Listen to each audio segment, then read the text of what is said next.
ಹೌದು, ಅವಳಿಗೂ ಅದೇ ಬೇಕು, ನಿನಗೂ ಅದೇ ಬೇಕು.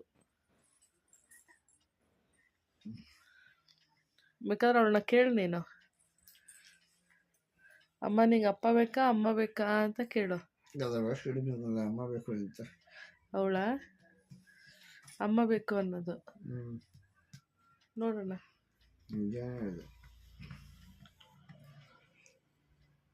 ನೋಡು, ಆಲ್ರೆಡಿ ಆಕಳಿಕೆ ಬಂದ್ಬಿಡ್ತು.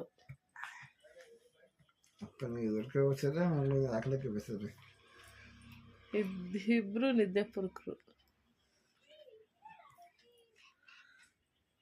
ಜೀವನದಲ್ಲಿ ಏನನ್ನು ಕೇಳ್ಕೊಂಡ್ಬಂದಿದ್ದೇನೆ ಮನುಷ್ಯ. ನಾನು ನನ್ನ ಮಗಳು ನಿದ್ದೆ ಕೇಳ್ಕೊಂಡ್ಬಂದಿದ್ದೀವಿ.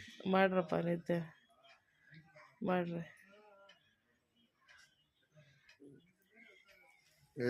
ಮಗನ ಮಾಡ್ಕೊಳ್ಳೋದು